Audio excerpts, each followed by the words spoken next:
ಸೆಪ್ಟೆಂಬರ್‌ಗೆ ಒಂದು ದರ್ಶನ್ ರವರು ರಿಲೀಸ್. ಹೌದು ಸ್ನೇಹಿತರೆ. ಒಂದು ಸೆಪ್ಟೆಂಬರ್ 2ಕ್ಕೆ ದರ್ಶನ್ ರವರು ರಿಲೀಸ್ ಅಂತೆ. ಹೌದು. ಒಂದು ಗುಡ್ ನ್ಯೂಸನ್ನು ಕೊಟ್ಟಿದೆ. ಒಂದು ಒಂದು ದರ್ಶನ್ ರವರ ಪರ ವಕೀಲರು ಒಂದು ಗುಡ್ ನ್ಯೂಸನ್ನು ಕೊಟ್ಟಿದ್ದಾರೆ. ದರ್ಶನ್ ಅಭಿಮಾನಿಗಳಿಗೆ ಗುಡ್ ನ್ಯೂಸ್ ಅಂತಕ್ಕಂಥದ್ದನ್ನು ನಾವು ಇಲ್ಲಿ ಹೇಳ್ಬೋದು. ಸೊ ಇನ್ನು ಕೆಲವೊಂದಿಷ್ಟು ಜನ ದರ್ಶನ್ ರವರು ಹೊರಗಡೆ ಬರಬಾರ್ದು, ಅವ್ರು ಮಾಡಿರೋ ತಪ್ಪಿಗೆ ಒಂದು ಜೀವನ ಪರ್ಯಂತ ಒಂದು ಜೈಲಿನಲ್ಲಿ ಕೊಳಿಬೇಕು, ಒಂದು ಅವರಿಗೆ ಜೀವಾವಧಿ ಶಿಕ್ಷೆ ಆಗಬೇಕು ಅನ್ನೋದು ಹಲವರ ಅಭಿಪ್ರಾಯವಾಗಿದೆ.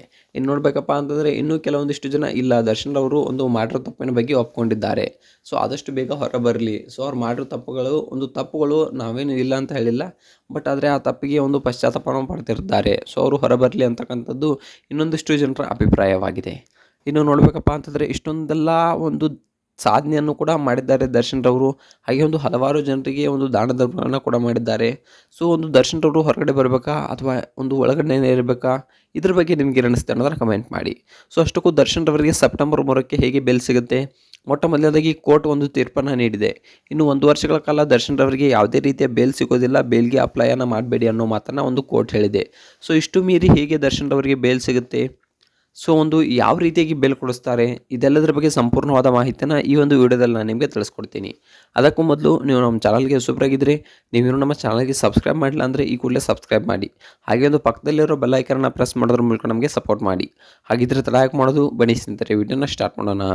ಇನ್ನು ಮೊಟ್ಟ ಮೊದಲನೇದಾಗಿ ಹೇಳಬೇಕಪ್ಪ ಅಂತಂದರೆ ಒಂದು ತುಂಬಾ ಒಂದು ದರ್ಶನ್ ರವರು ತಪ್ಪು ಮಾಡಿಬಿಟ್ರು. ಸೊ ಹೌದು ಸ್ನೇಹಿತರೆ, ತಪ್ಪು ಮಾಡಿದ್ದಾರೆ ಇಲ್ಲ ಅಂತ ಹೇಳ್ತಾ ಇಲ್ಲ. ಸೊ ಮೊಟ್ಟ ಮೊದಲನೇದಾಗಿ ಹೇಳಬೇಕಪ್ಪ ಅಂತಂದರೆ ದರ್ಶನ್ ರವರು ಈಗಾಗಲೇ ಹೊರಗಡೆ ಏನಾದರೂ ಇದ್ದರೆ ಸೊ ಎಷ್ಟೋ ಜನರ ಬಾಳಿಗೆ ದಾರಿ ದೀಪವಾಗ್ತಾಯಿದ್ರು. ಸೊ ಯಾಕಪ್ಪ ಅಂತಂದರೆ ನಾವು ದರ್ಶನ್ ಅವರನ್ನು ನೋಡಿದ್ದೇವೆ. ಸೊ ಅವರ ಮನೆಯ ಬಾಗಿಲಿಗೆ ಯಾರಾದರೂ ಬಂದರೆ ಅವರನ್ನು ಹಾಗೆ ಕಳಿಸಿಲ್ಲ ದರ್ಶನ್ ರವರು. ಸೊ ತಮ್ಮ ಕೈಲಾದಷ್ಟು ಒಂದು ಸಹಾಯವನ್ನು ಒಂದು ಹೆಲ್ಪನ್ನು ಮಾಡಿಯೇ ಕಳಿಸಿದ್ದಾರೆ ಒಂದು ದರ್ಶನ್ ರವರು. ಸೊ ಅಂತಹ ಮನಸ್ಥಿತಿ ಉಳ್ಳಂಥವರು ದರ್ಶನ್ ರವರು ಅಂತಕ್ಕಂಥದ್ದನ್ನು ನಾವು ಇಲ್ಲಿ ಹೇಳ್ಬೋದು. ಸೊ ಅಷ್ಟೆಲ್ಲ ಸಾಧನೆಯನ್ನು ಮಾಡಿದ್ರು ಕೂಡ ಸೊ ಒಂದು ಕನ್ನಡ ಇಂಡಸ್ಟ್ರಿಯಲ್ಲಿ ತಮ್ಮದೇ ಆದ ಹೆಸರನ್ನು ಮೂಡಿಸಿದ್ದಾರೆ. ಸೊ ಇನ್ನು ನೋಡಬೇಕಪ್ಪ ಅಂತಂದರೆ ಹಲವಾರು ಪ್ರಾಣಿ ಪಕ್ಷಿಗಳ ಒಂದು ಜೀವನಕ್ಕೆ ಆಸರೆಯಾಗಿದ್ದಾರೆ. ಎಷ್ಟೋ ಪ್ರಾಣಿ ಪಕ್ಷಿಗಳನ್ನು ದತ್ತು ತೆಗೆದುಕೊಂಡ್ಬಿಟ್ಟು ಅವುಗಳನ್ನು ಸಾಕ್ತಾ ಇದ್ದಾರೆ. ಸೊ ಇಷ್ಟೆಲ್ಲ ಸಾಧನೆ ಮಾಡಿರ್ತಕ್ಕಂಥ ದರ್ಶನ್ ರವರು ಇದ್ದಕ್ಕಿದ್ದ ಹಾಗೆ ಒಂದು ತಪ್ಪನ್ನು ಮಾಡಿಬಿಟ್ರು. ಸೊ ಈಗಾಗಲೇ ಒಂದು ಜೈಲಿನಲ್ಲಿ ಇದ್ದಾರೆ, ನಮಗೂ ಕೂಡ ಗೊತ್ತಿದೆ, ನಿಮಗೂ ಕೂಡ ಗೊತ್ತಿದೆ. ಸೊ ಎಷ್ಟೊಂದು ಎಲ್ಲ ಸಾಧನೆಯನ್ನು ಮಾಡಿದ್ರು, ಎಷ್ಟೊಂದು ಜನರ ಬಾಳಿಗೆ ಒಂದು ಬೆಳಕಾದರು. ಸೊ ಇಂದಿಗೂ ಕೂಡ ಒಂದು ಕರ್ನಾಟಕದ ಜನತೆ ಆಗಿರ್ಬೋದು, ಕೆಲವೊಂದಿಷ್ಟು ಜನ ಆಗಿರ್ಬೋದು, ಸೊ ಅವರು ತಪ್ಪನ್ನು ಎತ್ತಿ ಹಿಡಿತಾ ಇದ್ದಾರೆ. ಸೊ ಅವರೇನು ತಪ್ಪು ಮಾಡಿಲ್ಲ ಅಂತ ನಾನು ಹೇಳ್ತಾ ಇಲ್ಲ, ತಪ್ಪು ಮಾಡಿದ್ದಾರೆ.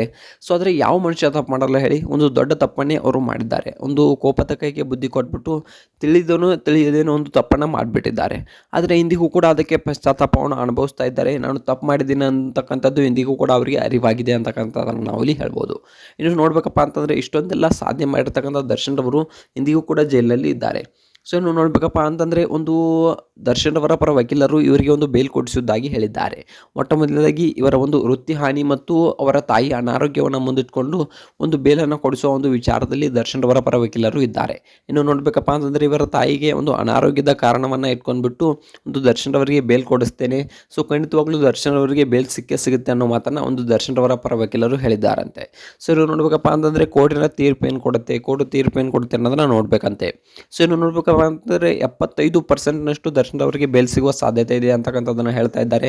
ದರ್ಶನ್ ಅವರಿಗೆ ಬೇಲ್ ಸಿಗಬೇಕಾ ಅಥವಾ ಅವ್ರು ಮಾಡಿರೋ ತಪ್ಪಿಗೆ ಒಂದು ಒಳಗಡೆನೇ ಇದ್ದು ಒಂದು ಜೀವನ ಪರ್ಯಂತ ಒಂದು ಒಳಗಡೆನೇ ಇರಬೇಕಾ? ಇದ್ರ ಬಗ್ಗೆ ನಿಮ್ಗೆ ಏನು ಅನಿಸುತ್ತೆ ಅನ್ನೋದನ್ನ ಕಮೆಂಟ್ ಮಾಡಿ. ವಿಡಿಯೋ ಇಷ್ಟ ಆದರೆ ಒಂದು ಲೈಕ್ ಮಾಡಿ. ದರ್ಶನ್ ಅವರ ಬಗ್ಗೆ ನಿಮ್ಗೆ ಏನು ಅನಿಸುತ್ತೆ ಅನ್ನೋದನ್ನ ಕಮೆಂಟ್ ಮಾಡಿ.